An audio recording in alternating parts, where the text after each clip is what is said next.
Jadi di video pembelajaran saya hari ini, saya akan membahas materi tentang APBN dan APBD. Kita langsung masuk ke materinya aja ya. Yang pertama ada pengertian APBN dan APBD. Anggaran pendapatan dan belanja negara (APBN) adalah rencana keuangan tahunan pemerintah negara Indonesia yang disetujui oleh Dewan Perwakilan Rakyat. Sedangkan anggaran pendapatan dan belanja daerah atau APBN adalah rancangan keuangan tahunan pemerintah daerah Indonesia yang disetujui oleh Dewan Perwakilan Rakyat daerah. Nah, kalian tahu nggak nih perbedaan APBN dan APBD itu apa? Oke, kita bahas ya. Jadi, APBN adalah anggaran pendapatan berskala nasional atau negara, sedangkan APBD berskala regional di tingkat provinsi, kabupaten, atau kota. APBN dan APBD menjadi pengelola negara dan diatur dalam undang-undang. Adapun fungsi-fungsi dari APBN, yang pertama ada fungsi alokasi. Fungsi alokasi ini berfungsi untuk membagi anggaran berdasarkan tujuannya, apakah untuk pemerataan atau untuk pembangunan.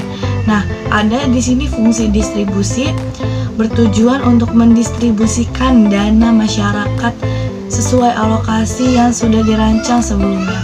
Yang ketiga ada fungsi stabilisasi. Fungsi stabilisasi dalam APBN dimaksudkan untuk menjaga keseimbangan keuangan antara masyarakat lewat intervensi demi menghindarkan inflasi. Terus ada lagi fungsi perencanaan. Seperti perencanaan keuangan dalam rumah tangga, APBN juga dibuat untuk mengatur alokasi sumber daya yang ada berdasarkan rencana yang sudah dibuat setiap tahunnya. Terus ada lagi fungsi otoritas. Fungsi otoritas yang berarti anggaran negara maupun dasar dalam pelaksanaan pendapatan maupun belanja negara per tahunnya. Nah, yang terakhir ada fungsi regulasi. Berdasarkan fungsi regulasi, APBN bermanfaat untuk memacu kebutuhan ekonomi sesuai negara. Tujuan jangka panjang membuat kehidupan rakyat lebih makmur. Nah, kalian tahu nggak nih tujuan APBN dan APBD dibuat?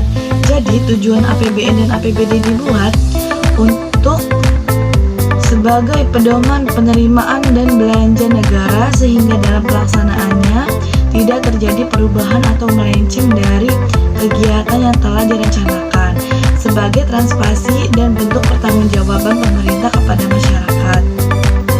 Nah, ada juga di sini sumber-sumber penerimaan dari negara. Yang pertama ada penerimaan dalam negeri. Penerimaan dalam negeri, semua penerimaan yang diterima oleh negara dalam bentuk penerimaan perpajakan dan penerimaan bukan pajak. Penerimaan pemerintah dari dalam negeri berasal dari minyak bumi dan gas alam atau migas dan non-migas. Penerimaan dari sektor tersebut digunakan pemerintah untuk menutup pengeluaran rutin daerah pemerintah. Ada juga penerimaan perpajakan. Penerimaan perpajakan atau pajak internasional adalah semua bentuk penerimaan yang terdiri dari pajak dalam negeri dan pajak perdagangan internasional. Terdiri atas yang pertama ada pajak penghasilan yang terdiri migas dan non-migas. Yang kedua ada pajak pertambangan nilai atau PPN. Yang ketiga ada pajak bumi dan bangunan atau PBB. Yang keempat ada bea peroleh hak atas tanah dan bangunan PBHTB. Ada lagi cukai dan pajak lainnya.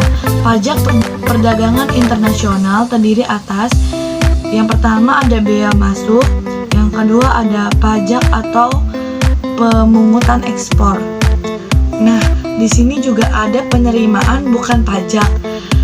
Penerimaan bukan pajak, semua bentuk penerimaan yang diterima negara dalam bentuk penerimaan sumber daya alam bagian pemerintah dari laba badan usaha milik negara atau BUMN dan penerimaan negara bukan pajak lainnya. Nah, si penerimaan negara ini berasal dari yang pertama itu dari minyak bumi, yang kedua dari gas alam, yang ketiga pertambangan umum, yang keempat perikanan, yang kelima bagian laba BUMN, dan yang keenam, penerimaan bukan pajak lainnya. Selain itu, penerimaan bukan pajak ada lagi hibah. Penerimaan hibah semua penerimaan negara yang berasal dari sumbangan swasta dalam negeri, sumbangan swasta dan pemerintah luar negeri. Nah, ada juga nih jenis-jenis pengeluaran APBN dan APBD. Yang pertama ada pengeluaran rutin, belanja pegawai. Jadi belanja pegawai itu terdiri dari yang pertama ada gaji dan pensiunan pegawai negeri, yang kedua ada tunjangan, yang ketiga ada belanja pegawai luar negeri dan terus sebagainya. Nah, belanja barang yaitu pengeluaran pemerintah untuk membeli peralatan atau perlengkapan yang digunakan untuk kegiatan pemerintah. Nah, belanja barang ini terdiri menjadi dua. Yang pertama ada belanja barang dalam negeri, yang kedua ada belanja barang luar negeri. Pembayaran bunga utang yaitu pengeluaran untuk membayar bunga dan cicilan dari pinjaman pokok utang terdiri dari dua juga sama. Nah, yang pertama utang dalam negeri, yang kedua ada utang dari luar negeri. Subsidi pengeluaran negara. Untuk subsidi terdiri dari yang pertama ada subsidi BBM, subsidi non BBM, pangan, listrik, bunga kredit program, dan lain sebagainya. Ada juga pengeluaran pembangunan. Pengeluaran dari segi pembangunan terbagi menjadi dua, yaitu pembangunan fisik dan pembangunan non-fisik. Sedangkan segi pembayaran pengeluaran pembangunan terdiri dari yang pertama ada pembiayaan rupiah, tabungan pemerintah, dan pinjaman program. Yang kedua adalah pembiayaan proyek. Nah, di sini juga ada mekanisme penyusunan APBN. Nah, persiapan dan penyusunan rencana APBN yang dibuat oleh pemerintah dalam bentuk nota keuangan negara. Presiden menyampaikan RAPBN kepada DPR.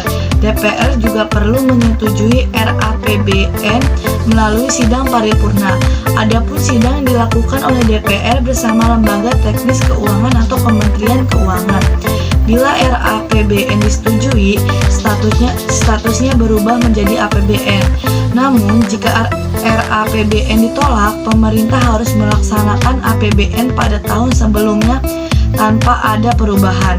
Nah, saat APBN sudah disetujui, dokumen pelaksanaan APBN harus disahkan oleh Menteri Keuangan sekaligus diperkuat dengan keputusan Presiden tentang pelaksanaan APBN. Selanjutnya, pelaksanaan APBN akan diawasi oleh Badan Pemeriksaan Keuangan atau BPK. Hasil pengawasan nantinya dilaporkan kepada DPR.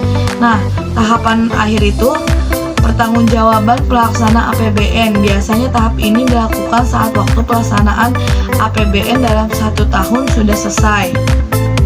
Nah, di sini juga ada mekanisme perencanaan APBD. Nah, hampir sama dengan APBN, cuman pengajuan rancangan peraturan daerah tentang APBD itu disertai penjelasan dan dokumen-dokumen pendukungnya kepada DPRD.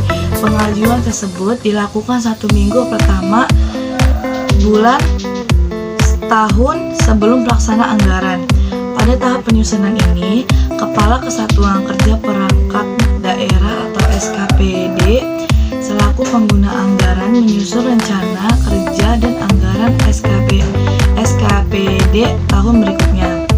Nah, DPR kemudian melakukan pembahasan rancangan yang diajukan Pemda tersebut. Dalam proses ini, DPRD dapat mengajukan usul yang mengakibatkan perubahan jumlah penerimaan dan pengeluaran dalam rancangan. Pengambilan keputusan oleh DPRD dilakukan paling lambat 1 bulan sebelum tahun anggaran yang bersangkutan dilaksanakan. Nah, jadi penetapannya itu jika disetujui DPRD, maka rancangan APBD atau RAPBD akan ditetapkan menjadi APBD melalui peraturan daerah. Namun, jika tidak disetujui, maka untuk membiayai pengeluaran setiap bulannya, Pemda dapat melaksanakan pengeluaran sebesar angka APBD sebelumnya. APBD yang telah ditetapkan dengan peraturan daerah kemudian dituangkan dalam peraturan